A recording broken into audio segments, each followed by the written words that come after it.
प्रेमानंद हरि हरि बोल निताय गौर सीतानाथ प्रेमानंद हरि हरि बोल निताय गौर सीतानाथ प्रेमानंद हरि हरि बोल भक्तबिंदे चरणे आमार कोटि कोटि प्रणिपात वर्तते कलौ भगवती कथा तत्र तत्र हरिर जाति गौरीव भक्तवत्सल শাস্ত্রে বলছে যে কলিকালে যেখানে যেখানে ভাগবতী কথা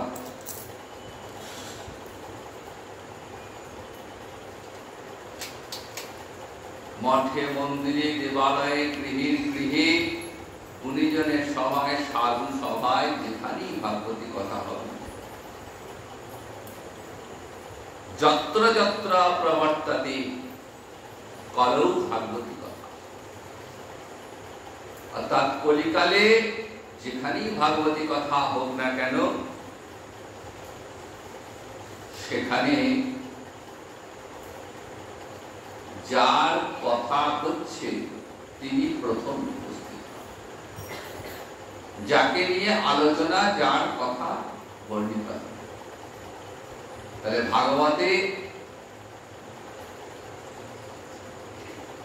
সর্বত্রই ভগবান শ্রীহরির কথায় ছড়িয়ে রয়েছে তাই স্বয়ং ভগবান শ্রীহরি তিনি সর্বাগ্রে পৌঁছে যান সেই আসনে কেন পৌঁছে যান নিজের কথা তিনি শুনবেন ভক্তের মুখে আপন গুণগান শ্রবণ করবেন ঠিক যেমন করে গোবৎসের পিছন পিছন গাভী মাতাটি যান ঠিক সেরকম করে যে ভক্তের পিছন পিছন ভগবান তাই কলিকালে যেখানেই ভাগবতী কথা হবে সেখানেই ভগবান শ্রীহরি তাই সাধু মহাজন বলছেন শাস্ত্র বলছেন যদি ভগবানকে পেতে চান ভগবানকে যদি পেতে চান নিজের করে তাহলে গৃহে ভাগবতী কথার আসন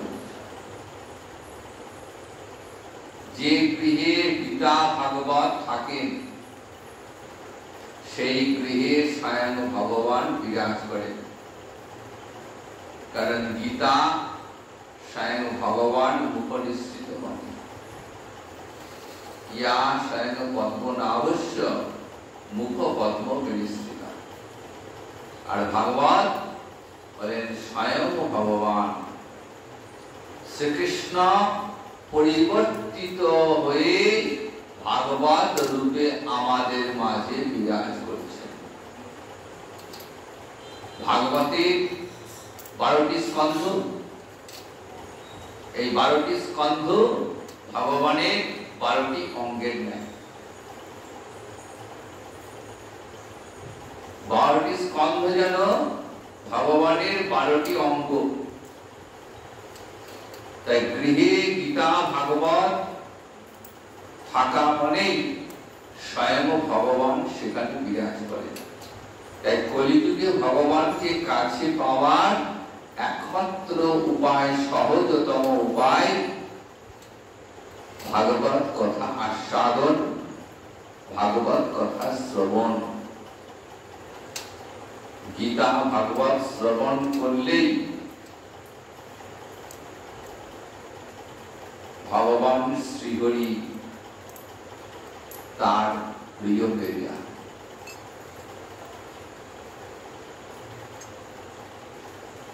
তাই যেখানে যেখানে হরিকথা হবে সেখানেই স্বয়ং ভগবান এসে উপস্থিত হবে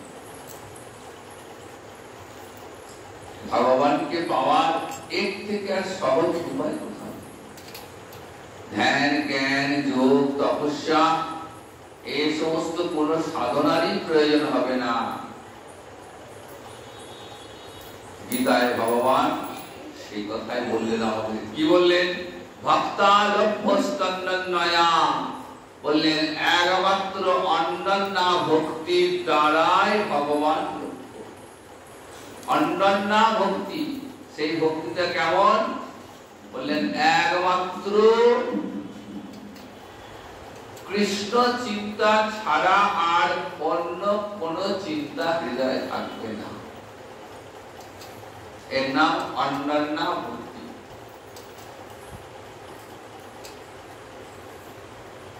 বিষয় চিন্তা বর্জিত হয়ে কৃষ্ণ চিন্তাকে ধ্যান জ্ঞান করতে হবে।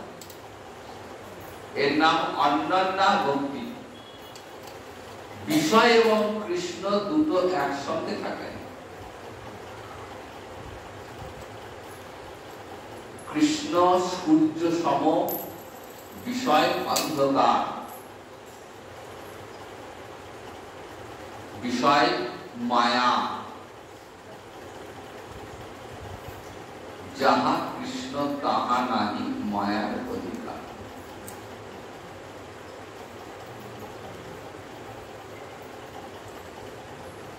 কৃষ্ণ হলেন সূর্যের ন্যায়। কাজে যেখানে সূর্য থাকে সেখানে অন্ধকার থাকে না। কাজে যেখানে ভগবান থাকেন সেখানে বিষয়রূপ অন্ধকার আর থাকে না।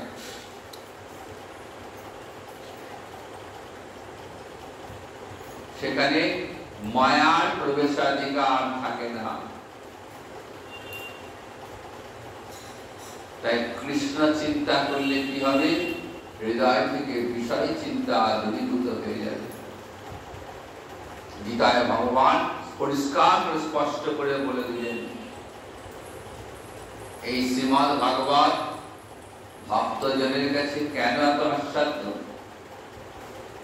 শ্রীমদ্ ভাগবতে ভগবানের মধুর মধুর লীলা সব বর্ণিত হয়েছে।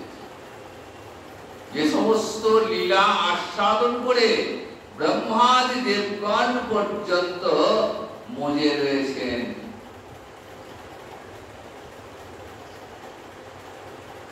তাই ভাগবতী কথার আসর যেখানে, সেখানে ভক্তজন সমাগত হন। যে কিঞ্চিত সময়ের জন্য হলেও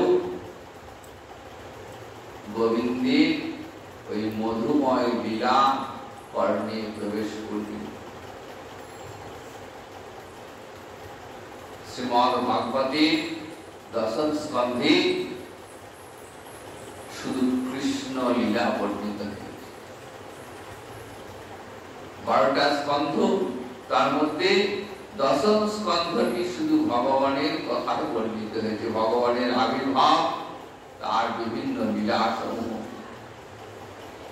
এর আগে 9টি অধ্যায় শুধু ভক্তের কথা বর্ণিত হয়েছে। হরিদ্বারে ব্রহ্মকুণ্ডের তীরে সুখদেব মহারাজ পরীক্ষিতের সামনে 7 দিন ধরে ভাগবত কথা পরিবেশন করছে।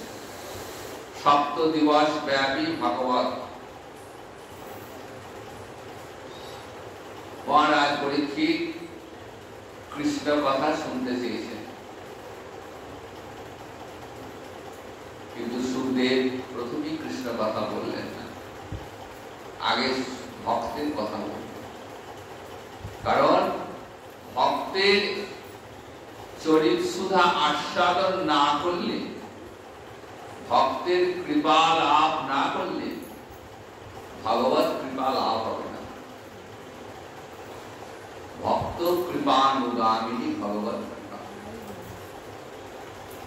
আগে ভক্তের কৃপা লাভ করতে হবে, ভক্তের চরিত্র আস্বাদন করে হৃদয়টাকে শুদ্ধ করতে হবে।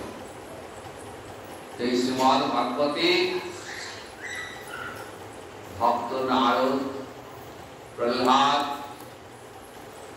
ধ্রুব, পৃথুরাজা, রন্তিদেব এরকম কত কত ভক্তের কথা। মহারাজ অম্বরীশ এই সমস্ত ভক্তের কথা বলার পর দশম অধ্যায় দিয়ে কৃষ্ণ লীলা শুরু করলেন।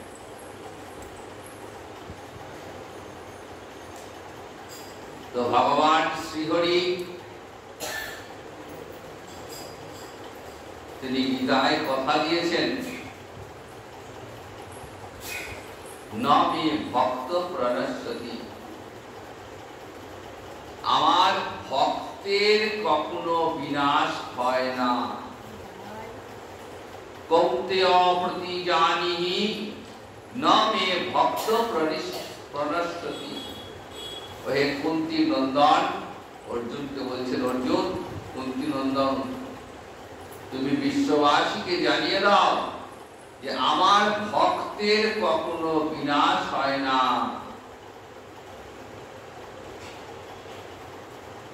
আমি আমার ভক্তকে সর্বতভাবে রক্ষা করি। কেমন ভক্ত? অন্যান্য ভক্ত, যে ভক্ত শুধুমাত্র আমার কথাই চিন্তা করে। এরকম ভক্ত কোথায় আছে? এই ভক্ত রয়েছে একমাত্র ব্রজধামে।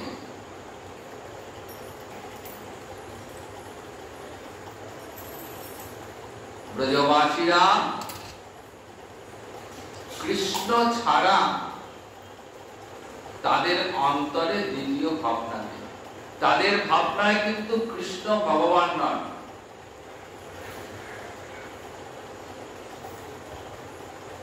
তাহলে কৃষ্ণকে, সেখানে কৃষ্ণ কারো সন্তান, কারো সখা, আবার কারো বা প্রাণকান্তা।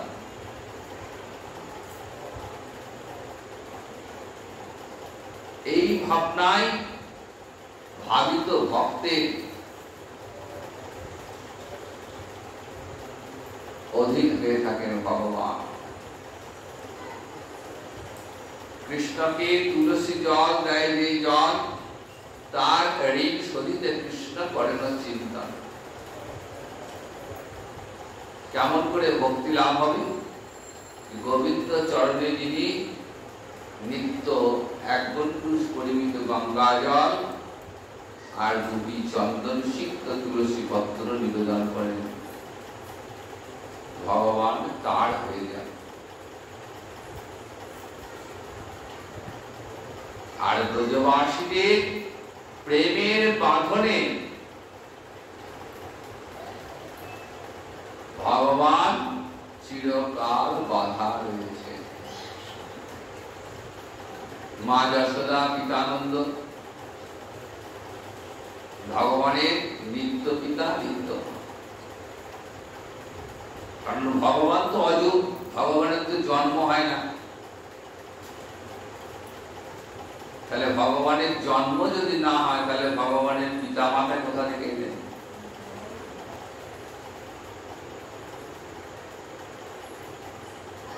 এদের অভিমান যে কৃষ্ণ আমাদের পুত্র, এবং পুত্র স্নেহে মা যশোদা, পিতানন্দ গোপালকে ভালোবেসেছেন, ভগবান তাই তাদের বাৎসল্য রসের অধীনে অপূর্ব বাৎসল্য রস আস্বাদন করলেন ভগবান শ্রীহরি।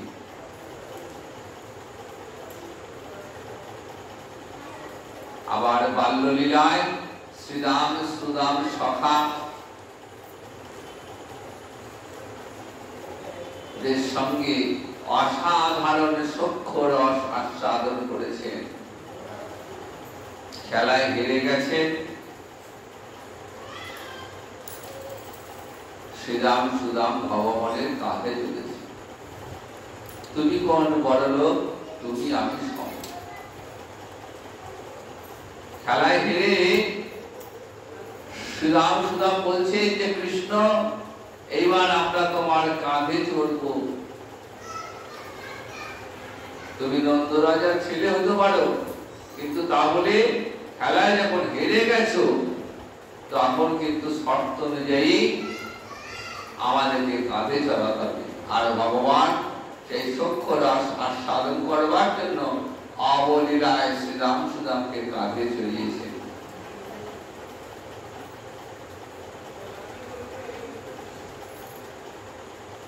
আবার বৃষভানন্দিনী রাধারানী মান করেছেন, মান করে গোবিন্দকে প্রত্যাখ্যান করেছেন। যাও যাও কেশব,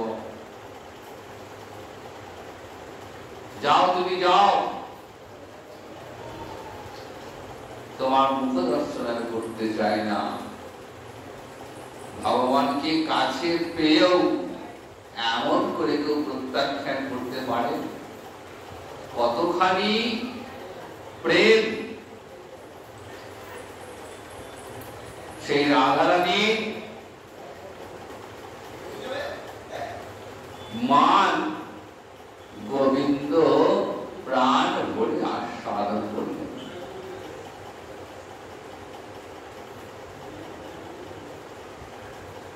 ভগবান ভক্তের কাছ থেকে এরকম ভালোবাসা।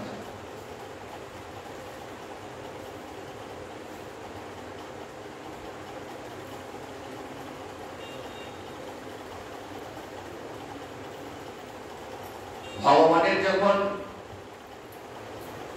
নরলীলায়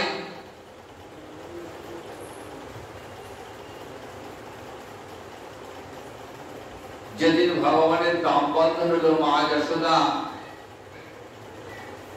ভগবানকে দধি পাত্র ভাঙার অপরাধে উদুবলের সঙ্গে বন্ধন করছেন,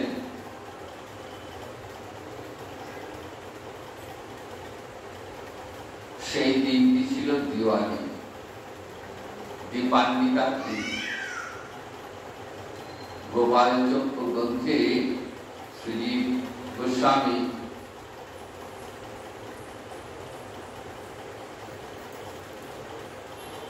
এই দিনটির কথা স্পষ্ট করে দিলেন। দীপাবলির পরে অন্নকূট উৎসব। এই অন্নকূট উৎসব কেমন করে প্রবর্তন হলো?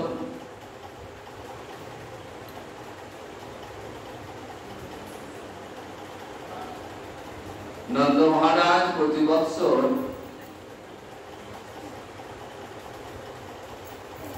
দেবরাজ ইন্দ্রকে সন্তুষ্ট করবার জন্য ইন্দ্র যজ্ঞ করতেন।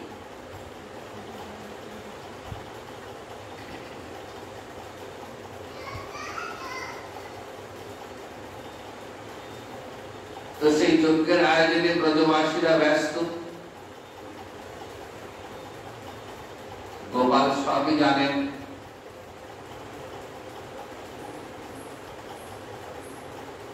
তাই ভাবছেন যে ব্রজবাসীদের আমি পূজা করি, সেই ব্রজবাসীদের পূজা নিচ্ছে ইন্দ্র। তাহলে এতে যে ইন্দ্রের অপরাধ হচ্ছে,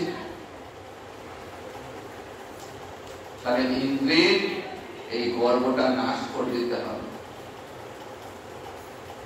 ইন্দ্র তো আমার ভক্ত, সুতরাং তার এই ভুলটা ভাঙতে হবে যে ব্রজবাসীদের হাত থেকে তুমি সেবা নিচ্ছ, এটা মহা অপরাধ তোমার। সেটা কেমন করে বোঝাবে? লীলার মধ্য দিয়ে বুঝিয়ে দিলেন। যজ্ঞের আয়োজন চলছে, গোপাল পিতা নন্দকে বলছেন, আচ্ছা পিতা, আজকে দেখছি আপনারা খুব ব্যস্ত, তাহলে এই ব্যস্ততার কারণটা কি? সবাই দেখছি ছোটাছুটি করছে এদিক ওদিক, বিভিন্ন রকমের উপাচার, কিছু একটা হবে বলে মনে হচ্ছে। পিতা বলছেন হ্যাঁ, আগামীকাল ইন্দ্রযজ্ঞ, দেবরাজ ইন্দ্রকে আমরা প্রতি বছর যজ্ঞের মধ্যে দিয়ে আহ্বান করি, কারণ ইন্দ্র হচ্ছেন তো বৃষ্টির দেবতা, আর মেঘেদের সঙ্গে দেবরাজ ইন্দ্রের সখ্যতা, কাজে মেঘেরা বৃষ্টি দান করে, আর সেই বৃষ্টির ফলে বসুন্ধরা শস্য শ্যামলা হয়, ফসল জন্মায়, সেই ফসল খেয়ে আমরা প্রাণ ধারণ করি। গোমাতা মাঠের ঘাস খেয়ে আমাদের দুগ্ধ প্রদান করে। সুতরাং দেবরাজ ইন্দ্রের কৃপাতেই তো আমরা বেঁচে আছি, জীবন ধারণ করছি। তাই বছরে একটা দিন আমরা ইন্দ্রকে সন্তুষ্ট করবার জন্য তাকে পূজা করি। ভগবান বলছেন যে দেখুন পিতা, পূজা করছেন ঠিকই, কিন্তু এই বৃষ্টিপাতের সঙ্গে ইন্দ্রের কোন সম্পর্ক নেই। এটা প্রকৃতির নিয়ম। সত্য রজ তম প্রকৃতির তিন গুণ, তিন গুণের মধ্যে রজগুণের সৃষ্টি, এবং প্রকৃতির নিয়মে বৃষ্টি হয়, আর সেই বৃষ্টি থেকে জলে ফসল উৎপন্ন হয়, আর সেই ফসল আমরা গ্রহণ করি। এখানে দেবরাজ ইন্দ্রের বিশেষ প্রকৃতির নিয়মে, প্রকৃতির নিয়মে আমরা বিভিন্ন কর্ম করে থাকি। বৃত্তি অনুসারে আমাদের পরিচয়। ব্রাহ্মণরা বেদ পাঠ করেন, বৈশ্যরা ব্যবসা বাণিজ্য কৃষিকাজ করেন, ক্ষত্রিয়রা দেশ শাসন করছেন, প্রজা পালন করছেন। সুতরাং প্রকৃতির নিয়মে কর্ম অনুসারে, বৃত্তি অনুসারে আমাদের এই পরিচয়।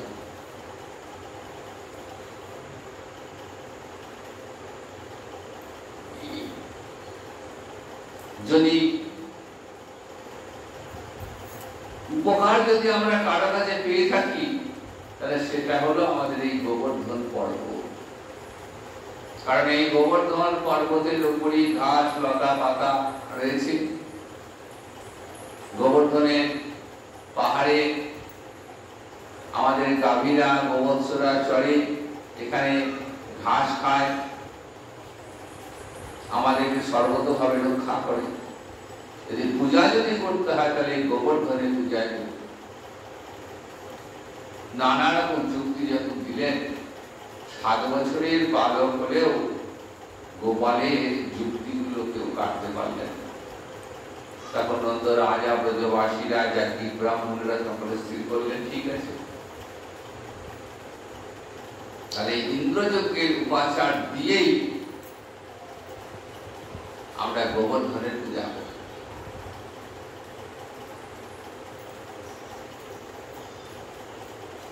সেই মতো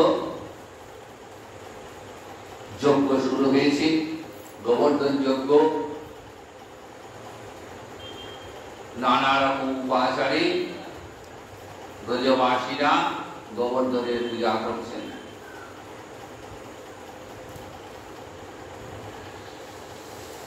পূজা সম্পন্ন হয়ে গেছে।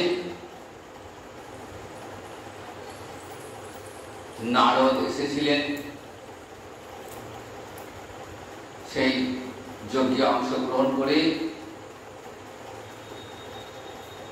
তারপর চলে গেলেন দেবলোকে। দেবরাজ ইন্দ্রের সবাই ভেগুর তুলছেন সবাইকে। ইন্দ্র বলছেন, কি ব্যাপার দেবর্ষি, এত উদ্গার কিসের? নিশ্চয়ই কোথাও ভুরি ভোজন হয়েছে। বলছেন হ্যাঁ মহারাজ, গিয়েছিলাম বৃন্দাবনে নন্দ রাজার, সেখানে আপনার পূজার আয়োজন করেছিলেন, সেই পূজার প্রসাদ পেলেন।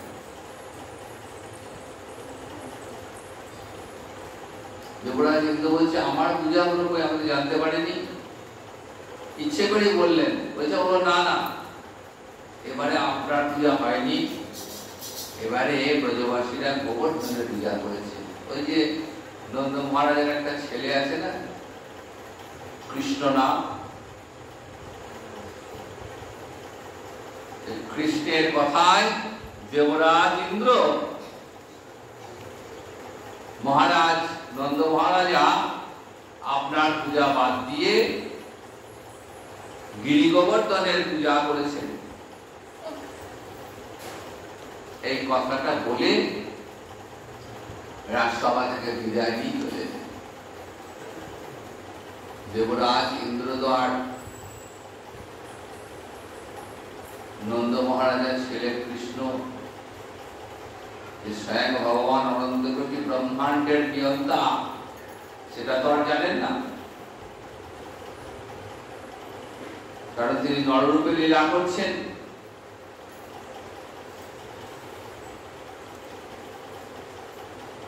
তাই ভাবলেন যে নন্দ রাজার ছোট্ট পুত্র, আর তার কথায় নন্দ মহারাজ আমাকে অবজ্ঞা করে গোবর্ধনের পূজা করলো।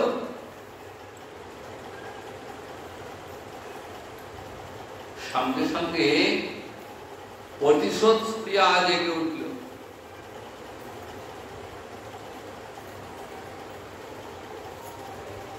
সঙ্গে সঙ্গে সম্বর্ত নামক মেঘকে ডাকলেন। সম্বর্তক মেঘ ভয়ঙ্কর বর্ষণ শুরু করলো।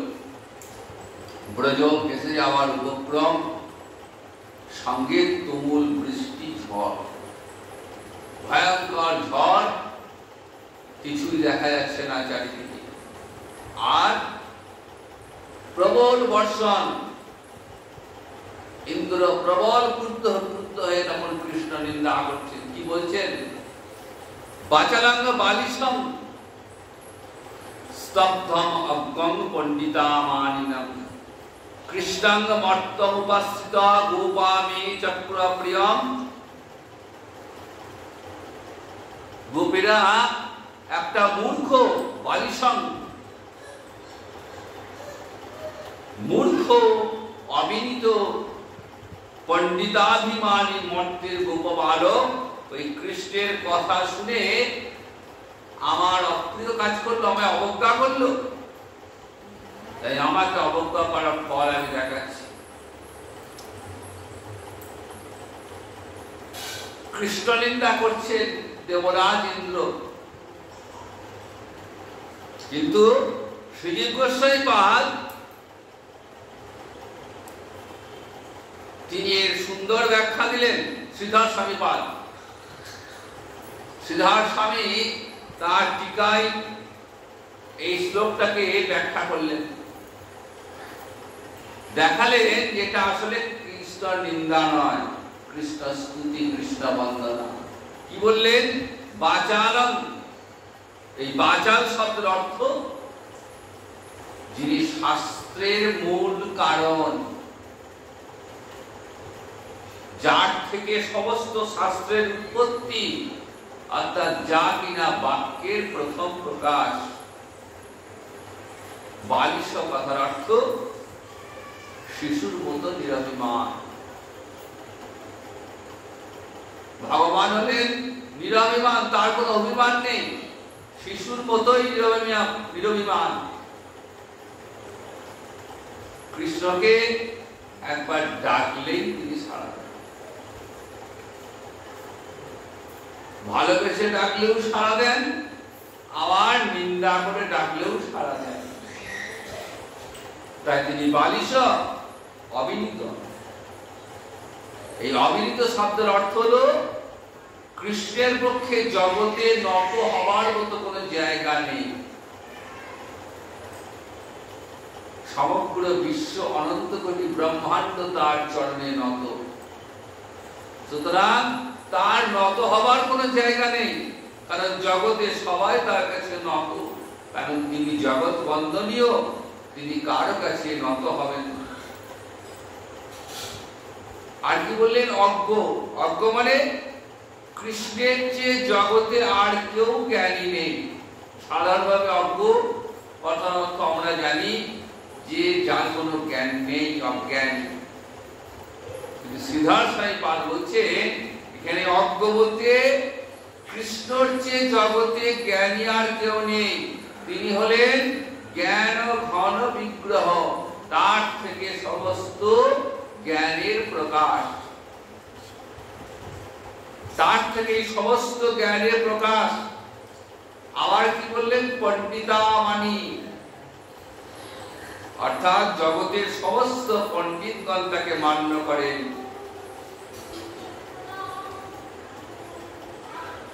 ইন্দ্র তাকে বললেন মর্তে, কিন্তু তিনি সচ্চিদানন্দ বিগ্রহ, তিনি নররূপে লীলা করছেন, নরাভিমানে লীলা করেন, তাই সবাই তাকে চিনতে পারে না। যারা মূঢ়, যারা মূর্খ, তারা কৃষ্ণকে মানুষ ভেবে অবজ্ঞা করেন। গীতায় ভগবান পরিষ্কার করলেন বিষয়টা। কি বললেন অর্জুনকে? অবজানন্তি মাং মূঢ়া মানসিক তনুমাশ্রিতাম। হে অর্জুন, আমি যখন নরদে লীলা করি তখন মূর্খেরা আমাকে মানুষ ভেবে অবজ্ঞা করে, চিনতে ভুল করে।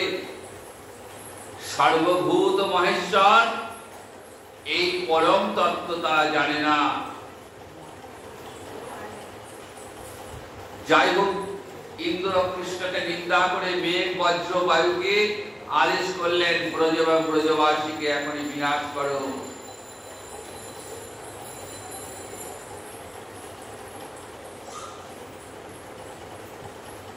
ব্রজের যেন কোনো চিহ্ন না থাকে।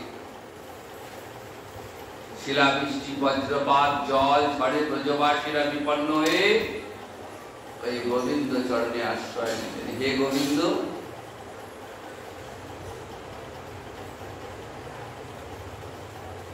তুমি কৃপা করে আমাদের আশ্রয় দাও।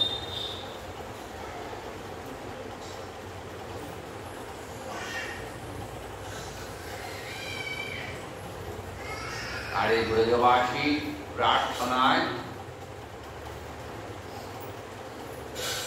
ভগবানকে আর স্থির থাকতে পারেন। ব্রজবাসীকে অভয় দান করলেন, কোনো চিন্তা নেই, আমি থাকতে তোমাদের কোনো বিপদ হবে না।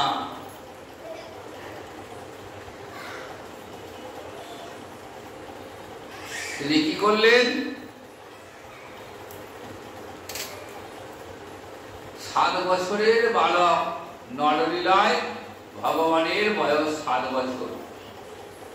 বাঁ হাতের কড়ি আঙুলে গিরি গোবর্ধনকে তুলে ধরলেন। গিরি গোবর্ধন উপরে যতটা,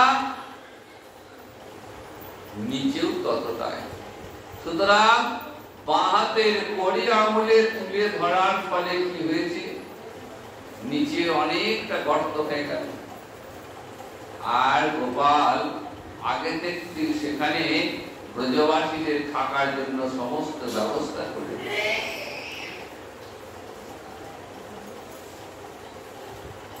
বললেন, তোমরা নির্ভয়ে এই গিরি গোবর্ধনের নিচে আশ্রয় নাও।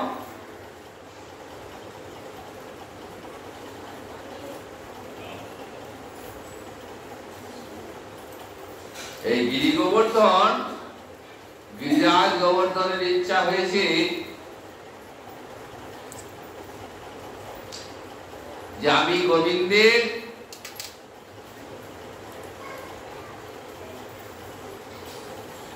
হাতে উঠব, আমি গোবিন্দের হাতে উঠব।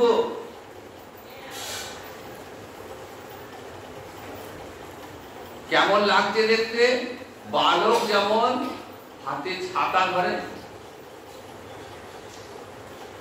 ঠিক সেরকম গিরিরাজকে সেইভাবেই ধারণ করেছেন গোবিন্দ।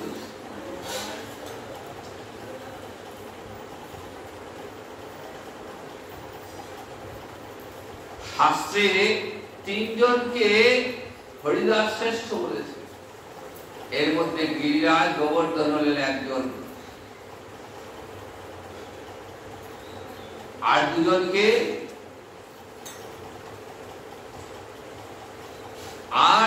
হলেন মহারাজ যুধিষ্ঠির আর ভক্ত শ্রেষ্ঠ উদ্ধব। এই তিনজন হরিদাসের মধ্যে শ্রেষ্ঠ হলেন গিরিরাজ গোবর্ধন। তিনি যেমন করে ভগবানকে সেবা করেছেন আর কেউ করেন, একসঙ্গে বিষ্ণু এবং বৈষ্ণব সেবা করেছেন। বিষ্ণু সেবা বৈষ্ণব সেবা একসঙ্গে করেছেন। কৃষ্ণ এবং তার সখারা পাহাড়ের উপরে ফল মূল ঝর্ণার জল পান করতেন। গবাদি পশুরা গিরিরাজের উপরে যে ঘাস জন্মায় সেই ঘাস খায়। কাজে ভক্ত ভগবান উভয়ের সেবা করেছেন এই গিরিরাজ, তার ফল হাতে নাতে পেয়েছেন। 7 দিন ধরে প্রবল বর্ষণ প্রবল ঝড়ে ইন্দ্র ভাবলেন বোধহয় ব্রজ শেষ হয়ে গেছে, আর কিছু মনে মনে খুব আনন্দ পেয়েছে যে আমাকে অবজ্ঞা করার ফল দেখো।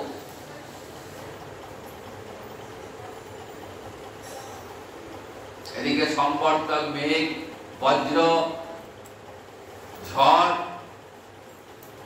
অবিশ্রান্ত বর্ষণ করে ঝড় বৃষ্টি দিয়ে শেষে ফিরে গেলেন। ব্রজবাসীরা তো গোবর্ধনের তলায় আশ্রয় নিয়েছে, তাদের একটুকু ক্ষতি হয়নি। ব্রজ যখন গাঢ় তেমনি রয়ে গেছে, তারা ক্লান্ত হয়ে ফিরে গেলেন। ইন্দ্র বলছেন যে এতদিনে নিশ্চয়ই ব্রজের আর কোনো চিহ্ন নেই।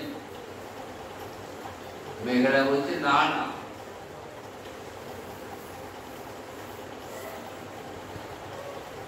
কিছুই হয়নি, ব্রজ যেমনকার তেমনি আছে।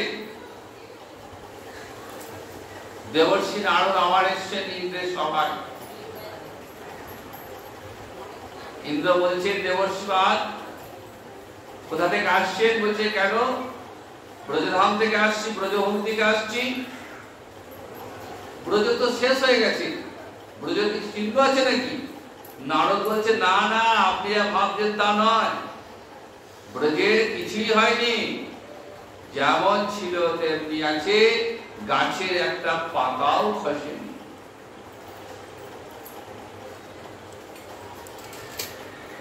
পরম করুণাময় শ্রী গোবিন্দের ইচ্ছা ব্যতীত গাছের একটা পাতা পর্যন্ত নড়ে না। তাই নারদ বললেন যে কিছুই হয়নি, গাছের একটা পাতা পর্যন্ত খসেনি। কিন্তু নারদের কাছে এই কথা শুনে দেবরাজ ইন্দ্র চিন্তা করে গেলেন, এমন তো হবার কথা নয়, কেন এমন হলো? ব্রজের এই ছোট্ট বালক নন্দ রাজার পুত্র কৃষ্ণকে, তার কি বিশেষ কোনো ক্ষমতা রয়েছে? ধ্যানে বসলেন, ধ্যানে বসে যখন দর্শন করছেন তখন তো দেখি অবাক, আমি কি অপরাধ করে ফেলেছি, আমি কাকে কি ভেবেছি? স্বয়ং ভগবান শ্রীহরি যার কৃপায় আমার এই ইন্দ্রপদ, আমি তাকে কিনা বালক ভেবে অপমান করে ফেলেছি। মনে মনে খুব অনুতপ্ত। তাহলে এইবার তো আমাকে ছুটতে হবে, আমার অপরাধের জন্য আমায় ক্ষমা স্বীকার করতে হবে। কিন্তু আমি যে কাজটা করে, যে কাজটা মোটেই ভালো হয়নি, ভগবান তো রুষ্ট হয়ে আছেন, ক্ষমা তো সহজে করবেন না। গেলেন ব্রহ্মার কাছে, সেই পিতামহ সৃষ্টিকর্তা, বড় অন্যায় করে ফেলেছি,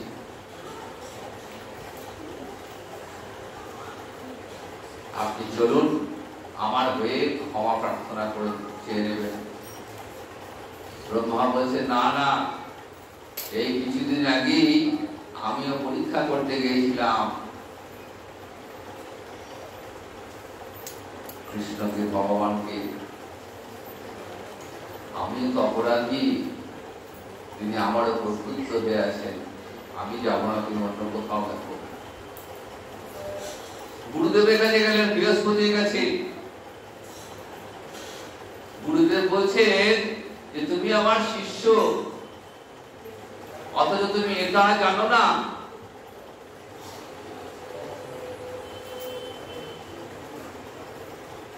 তুমি আমার শিষ্য হয়ে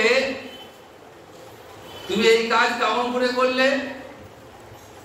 নিজেকে আমার শিষ্য বলে গর্ব করো, কৃষ্ণ তত্ত্ব জানো না? এই কৃষ্ণের কৃপাতেই আজ তোমার দেবত্ব, এই ইন্দ্রপদ প্রাপ্তি। কিন্তু তুমি ভুল করলেও আমি তো গুরু, আমি গুরু হয়ে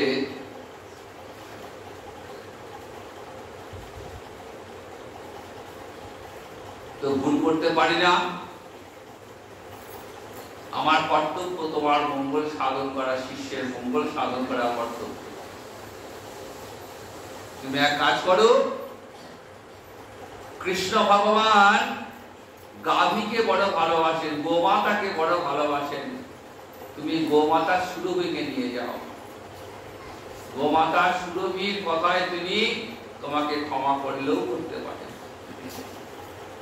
দেবরাজ ইন্দ্র গোমাতা সুরভিকে নিয়ে ব্রজধামে আসছেন। এদিকে ভগবান ব্রজবাসীদের আবার যার যার ঘরে ফিরিয়ে দিয়েছেন। গিরিরাজ যেমন কার তেমনি হয়ে গেছে। ব্রজবাসীরা সাধারণ জীবন যাপন করতে জানে, কেউ ফিট পায় না এমন ভাব। ভগবান আবার গোপন ব্রজের দিয়ে সকালে খেলা করছেন। বুঝতে পেরেছেন ইন্দ্র আসছে, ইন্দ্রের গর্ব নাশ হয়ে গেছে, তার পতন হয়েছে, তার অহংকার নাশ হয়েছে, এইবার সে আসছে আমার কাছে। খেলা করতে করতে সকালে বললেন যে তোরা একটু নিচেতে খেলা কর, আমি একটু উপর পাহাড়ের উপর থেকে আসছি। সকালে নিয়ে গেলেন না। কেন নিয়ে গেলেন না? না, ব্রজভূমি তো মাধুর্যের ভূমি, সেখানে ঐশ্বর্যের কোনো স্থান নেই। ব্রজবাসীরা ভগবানের ঐশ্বর্য দেখলেও কখনো এটা তাদের চিন্তায় আসেনি যে আমাদের ভগবান কৃষ্ণ আমাদের ভগবান। তাই ব্রজবাসীদের সামনে নিজের ঐশ্বর্য দেখাবেন না। দেবরাজ ইন্দ্রকে কৃপা করতে হবে। ইন্দ্র নেমে এসছেন, কৃষ্ণের কাছে ক্ষমা চাইছেন, এটা ব্রজবাসীরা দেখলে ভুল বার্তা চলে যাবে, নরলীলার বিভিন্ন ঘটে যাবে। তাই কাউকে না নিয়ে একা একা গেছেন, গিয়ে একটা প্রস্তর খণ্ডের উপর বসেছেন। দেবরাজ ইন্দ্র গোমাতা সুরভিকে নিয়ে এলেন। ইন্দ্র গোবিন্দের চরণ দুটি ধরেছেন, প্রভু আমি না জেনে অপরাধ করে ফেলেছি, আমি তোমার লীলা বুঝতে পারিনি প্রভু।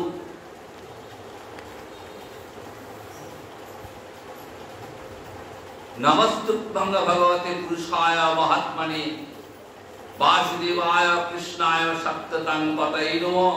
হে প্রভু, তোমার এই চরণ কমলে কোটি কোটি প্রণিপাত।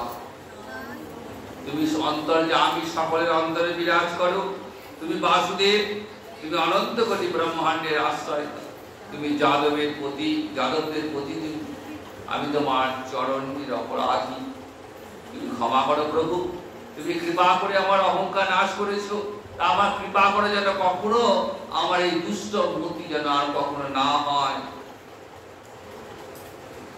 তখন ভগবান বলছেন, দেখো দেবরাজ, ব্রজবাসীদের আমি পূজা করি, আর তুমি সেই ব্রজবাসীদের পূজারী, তাতে তোমার অপরাধ হচ্ছে।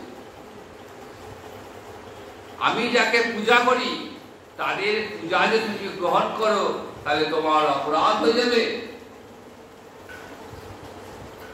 সুতরাং তুমি কখনো ব্রজবাসীদের পূজা গ্রহণ করবেন না। তোমার মঙ্গলের জন্য তোমার যজ্ঞ বন্ধ করেছি, আর যে কোনো কাজের পূর্বে আমাকে স্মরণ করবে। আমি যাকে কৃপা করি আমি তার অহংকার নাশ করি, আমায় যে পরে আস তার করি সর্বনাশ।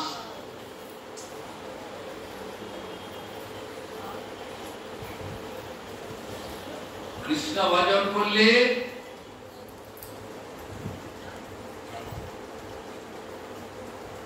অনেক বাধা বিপত্তি আসবে, অনেক বিপর্যয় নেমে আসবে কৃষ্ণ ভজনে।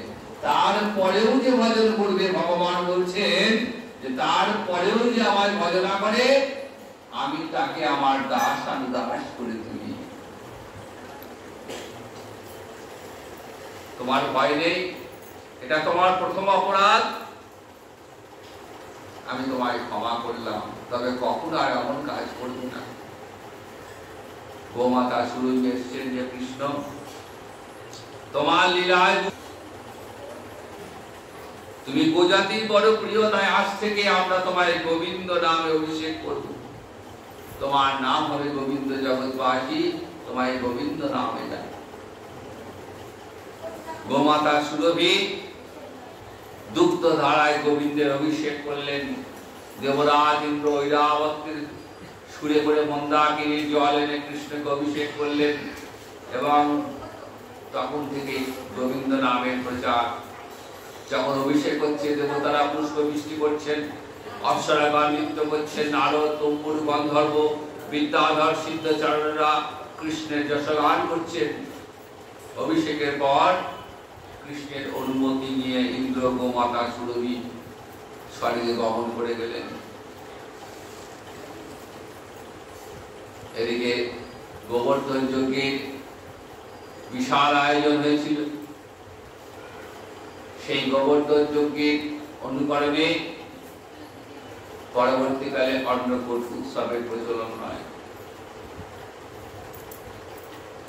শ্রীপাদ মাধবেন্দ্রপুরী মহাপ্রভুর গুরু ঈশ্বরপুরী, ঈশ্বরপুরী গুরু হলেন মাধবেন্দ্রপুরী। তিনি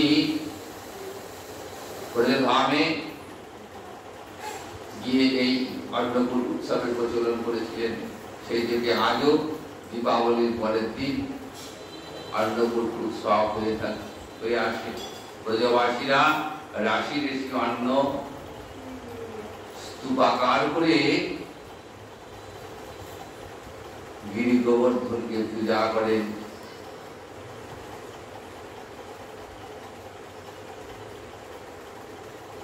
তো সেই গিরিরাজ গোবর্ধনের চরণে কোটি কোটি দণ্ডবত প্রণাম, বহু নিত্যানন্দ চরণে প্রণাম জানিয়ে, ভক্তবৃন্দের চরণে প্রণাম জানিয়ে আজ এখানে ভাগবত কথার বিশ্রাম। জয় নিতাই, জয় গুরু।